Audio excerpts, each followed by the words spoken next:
So that is all supported by governments, and there are constant reminders that we need to be vigilant about who we elect, how we elect, and the impact that politics has on our daily lives. Many people think that there is no connection to politicians and their lives, but it couldn't be further from the truth.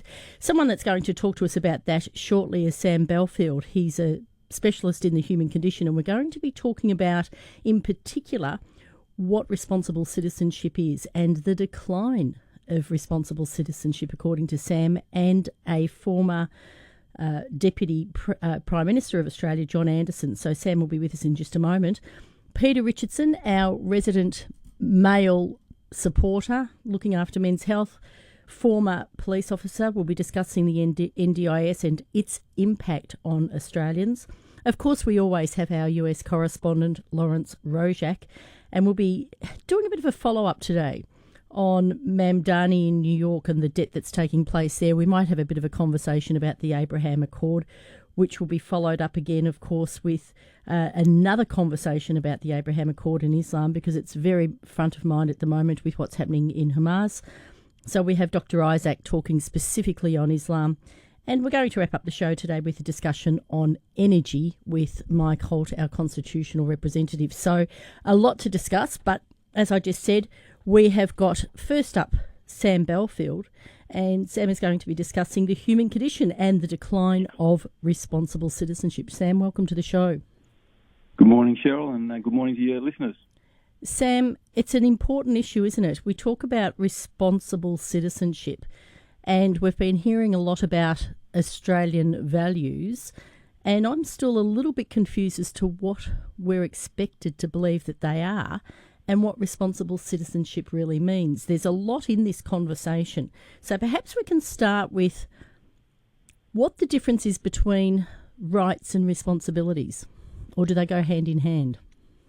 Well, I think they go hand in hand. I think it's an aspect of this, in a sense, the two sides of the coin of responsible citizenship versus irresponsible citizenship. And it might be helpful, a short definition that John Anderson, the former Deputy Prime Minister that you mentioned, he writes of responsible citizenship as, and I quote, when our energies are dedicated primarily to the virtue of living up to the duties that, when met, facilitate a healthy society. And he refers to this sort of balance between rights and responsibility. And I think he would, just to sort of try and simplify it, would suggest that responsible citizenship is when we, what's ascendant is an outward consideration of responsibility, of civic engagement, of virtue and values. And on the flip side, there's rights where we're, in a sense, inwardly focused, selfishly focused on what's in it for us and not looking outwardly. And so that's sort of, I suppose, the two poles of this balancing act between rights and responsibility that you mentioned. Yes, you explained that quite well. Civic engagement on one hand, and then an internally focused individual on their own rights and their personal goals in essence. And this is sort of where it comes down to ego, doesn't it? And also Ayn Rand talked about selfishness, and she put another spin on selfish, and it wasn't about being self-centred and having inward rights, but the selfishness being someone that is prepared to pursue the responsibilities that you speak of with civil engagement, conditional that it doesn't impact somebody else. So you go full bore as a responsible citizen to be the best you can be, have the best life you can have, and you do that because you have the right to do so. So we can't really separate the two, can we? I think it's just a case of being able to look at the two of them. And certainly what I feel John Anderson does quite well is he's identifying that there's a psychological reason to why there's been a decline of responsible citizenship and what he refers to as the rise of the sickness of irresponsible citizenship, and that there's an underlying, the language he uses very much points to an underlying decline, and he highlights that that's very serious. He uses the words of our society, our civilisation being at a crossroads. And from my perspective, my area of interest in terms of supporting the work of Australian biologist Jeremy Griffith is actually saying, look, we need a deeper analysis of, you touch on selfishness. So on one sense, you can say, okay, there's a healthy selfishness, which might be, to sort of overuse that word in terms of Ayn Rand, but there's also a detrimental selfishness, and there's this underlying concept of the upset of the human condition, and that as that escalates, we get to a tipping point where it becomes unhealthy, and hopefully we can expand on that a little bit more. We really are talking about moral virtue, aren't we? But more importantly, you mentioned a psychological element that's involved here, and I know that your dedication to Griffith's work and the way you explain things helps us to better understand what the symptoms might be. So if we're outwardly focused in terms of having responsibility for ourselves among a community, but there's an internal angst and psychological pain, that must be a part of this conflicting essence that we're experiencing at the moment, particularly. Oh, definitely, that's correct, Cheryl. So, when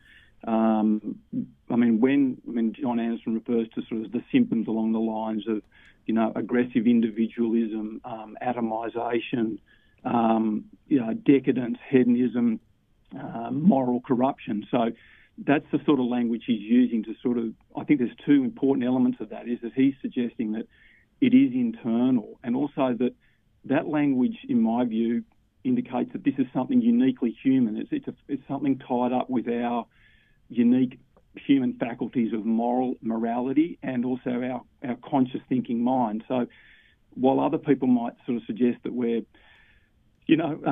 selfish and brutish or egocentric because of that's just rooted in our animal nature, that we've got savage instincts and that's why we're competitive and selfish. That's overlooking the fact that we readily acknowledge. We've got this. We refer to words like virtue, value, our humanity. Now that suggests that we've actually got this innate dimension of us that is, morally aligned to being, cooperative, selfless, caring of others, outward-looking, and that's very much where sort of Jeremy Griffith's explanation comes in. And there's just two fundamental principles he's putting forward: is that, look, we've got a moral, loving nature, and that to the extent that we're selfish, upset, egocentric, that's not rooted in our nature. That's a psychological problem, and that's a good news story in the sense that that's healable. Yes, and look, we could talk all day, couldn't we? You've got so much to share with our listeners, and you've come back to John Anderson quite a bit. I'm noticing as well as you are, obviously, that he is quite vocal in this space at the moment, and he is one of the founders of the Australian the Alliance for Responsible Citizenship, isn't he? That's correct, yes. With Jordan Peterson in Canada. So we've got an Australian, a Canadian, and their launch was in the United Kingdom. So that's an interesting triangle, isn't it? Yeah. The USA was cut out of this. What's your take on that? Well, I suppose I couldn't probably pinpoint that. I just think that I think it is an interesting mix of people who, you've got a psychologist, you've got John Anderson's obviously a committed Christian in terms of his worldview, and I just see him as someone who's deeply concerned about where Western civilisation in particular is headed, and is trying to dig deeper into that. And I don't know, I suppose maybe there's more of a philosophical predisposition in, as a bit of a generalisation, in those three countries to actually trying to, follow the nose there of, where is this deeper problem that, if you want to call it, Western civilisation has got, where is that coming from, and trying to do something about it. Yes, look, it's quite interesting. Have you been to any of these events? I've not actually attended the events. I'm fairly or very familiar with the content and in a sense what I understand that they're trying to do, and I found that very interesting. Yes, I attended one in Sydney, and it was quite an experience, I have to say, Sam, because it was all the faces we would expect to see. Yep. John Howard, Tony Abbott, John Anderson, Jordan Peterson, of course. The list went on. Mm-hmm. And the narrative was all about, as you say, being responsible and let's all come together and lots of kumbaya. But this is from people who have been in power, who have selfishly sought to keep in power using any strategy possible to ensure that they use public funds to promote their goods, to get re-elected, to remain career politicians, and now suddenly the world is turning inside out, upside down. This strategy is being exposed, and they've decided they now have virtue. Now, the big one for me is globalisation and responsible citizenship. The two don't go hand in hand when we're selling our country and we're selling our soul. So these politicians, etc., with this Alliance for Responsible Citizenship, are some of the most irresponsible people we've had in the country, now telling us that they're responsible, and how dare we not follow them? How does that work? I think you make a very good point, Cheryl. The way I would frame that is that I think, in a sense, where everyone's aligned, there's this no-go zone. There's this we can identify the problems and we can drill into it and we can talk about selfishness. We can sort of coin these phrases like responsible citizenship.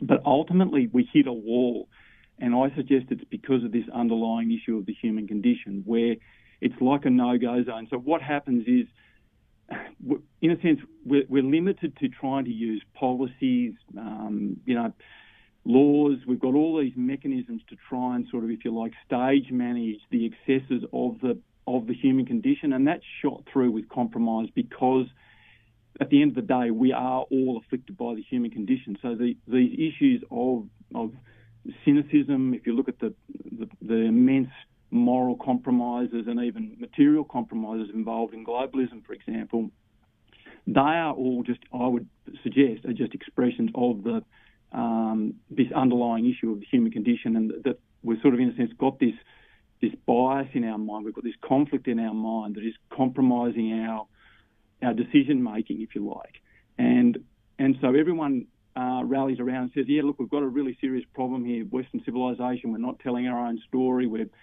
what have you, the kumbaya, to sort of overstate it, to use your language. But then everyone's sort of pointing in the direction of sort of where we need to go, this inner dimension.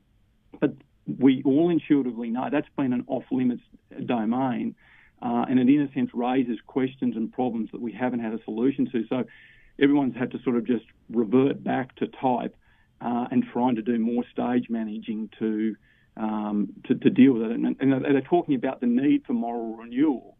But I suggest that in order to actually achieve moral renewal, we need the ability to open up this domain of the human condition, which I'm suggesting that's what Jeremy Griffith's actually done. He's made it safe for us to go into that no-go zone, so that we can, rather than stage managing, we can really get down to the nitty-gritty of having an honest conversation about who we are.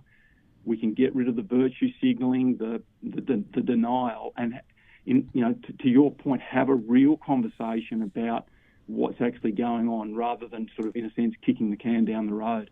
Well, that's right. I couldn't agree more, and I wonder if what that really means is getting these people out of the way. They've had their turn, they screwed up, and it's about time we had some new voices and new faces, instead of consistently bringing them to the fore and putting them up on the pedestal. John Anderson talked very much back in 1999 regarding the difference between global and international. And this was all relative to the Asia crisis, to the way in which the United Nations was expanding the World Economic Forum. We had an event in Melbourne where John Howard said that the way forward was globalisation, and the the amount of effort that he made to ensure that that was the message that was shared with Australia was incredibly, incredibly powerful. So companies have followed suit, people have followed suit, and while our politicians have forced us to think of globalisation, locally there's less work, there's less manufacturing, less export, codependency on government. So we've got this global initiative with a socialist agenda locally.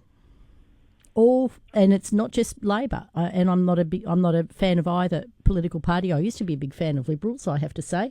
And I woke up, couldn't believe the hypocrisy. So, Sam, how do we deal with this? Exactly as you said, this whole responsible focus that we have to look at, and this decline of responsible citizenship, we have to be very critical. How do we learn to do that?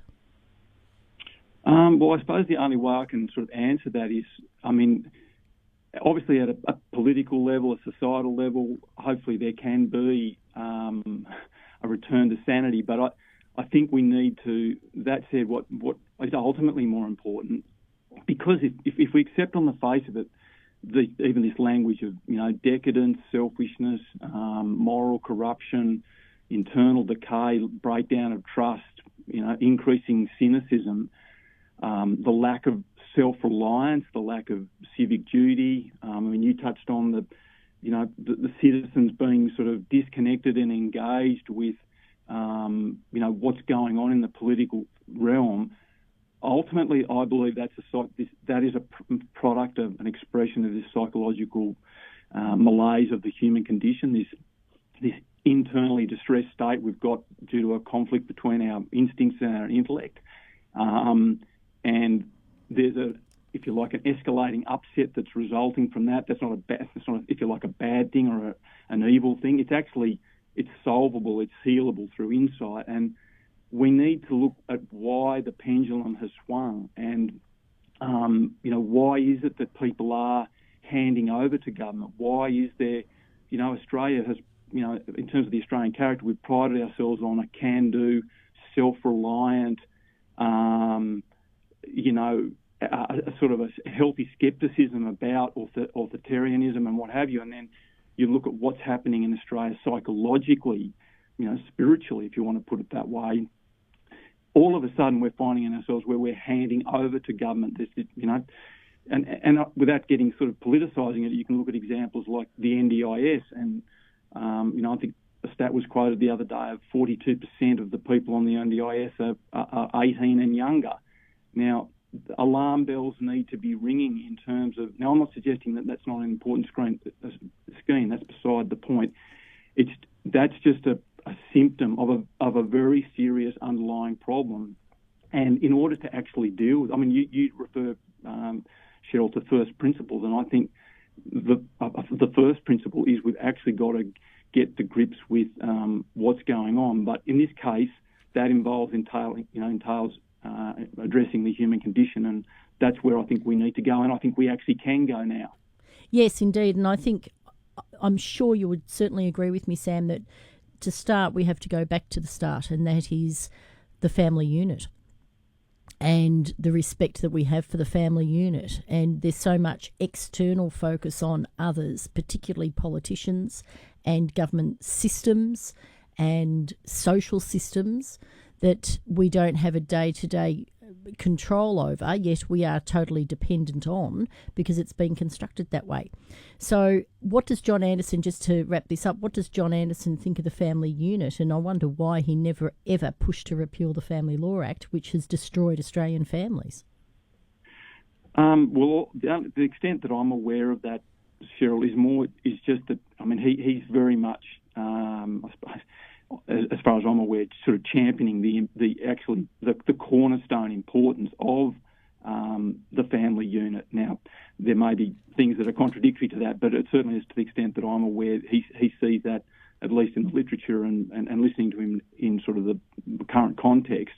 And I suppose, and I think you and I both would agree with the importance of that the principle of it, and that, again, trying to have an honest conversation around what is the foundational importance of a functioning, loving, secure childhood, a family unit, and that is actually foundational to our society. That if we look at issues like trust and civic engagement, I think they ultimately come back to this the exposure to the human condition, particularly in our childhood, and that forms our views and in many ways our path, both individually and as a society, in terms of our ability to be outward looking and engaged.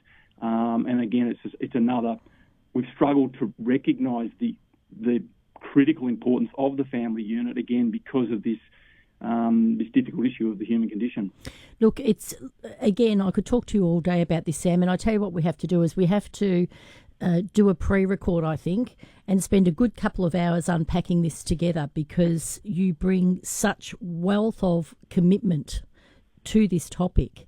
And my listeners would no doubt agree with me that when you speak of responsible citizenship, you do it with eyes wide open and a very, very, when I say heavy heart, tremendous commitment. And I thank you. Every time you come on the show, I walk away having to go away and do more research on this human condition, but more importantly, as you said today, the decline of responsible citizenship and the conflict we're in.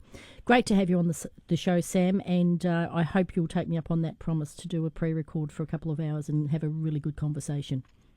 I'd love to do that, Cheryl, and thanks, as always, for the opportunity to talk about these issues. Pleasure. Thanks, Sam. You're a gem. Have a great day and God bless. See ya. Thank you. That was Sam Belfield, a leader in the human condition, and he's got an extraordinary ability to bring everything back to how he views the world and how he views what it is to be a person who is rather complex, but also needing to be responsible, but also to balance that with the rights that we have to be responsible. And Sam has always had the ability to make sure that his messaging is quite clear, whether we agree or not philosophically to everything that is shared. What's important is that we must not forget history, and we mustn't just hear what people are saying today, and I'm speaking of John Anderson particularly. If you go back in time and follow through his beliefs and the efforts he has made, I'd love to hear him discuss that and perhaps talk about the mistakes that have been made that have led Australia to where we are right now. More on the show coming up very soon. After this break, we have Peter Richardson. Sam just touched on the NDIS, which we will be getting into with Peter after this break, and there are some quite interesting historical, again, contexts around the NDIS, which I'm sure will unfold during this conversation. So hopefully Sam's still listening, and I know you are, and look forward to your continuing company as we continue the show this morning.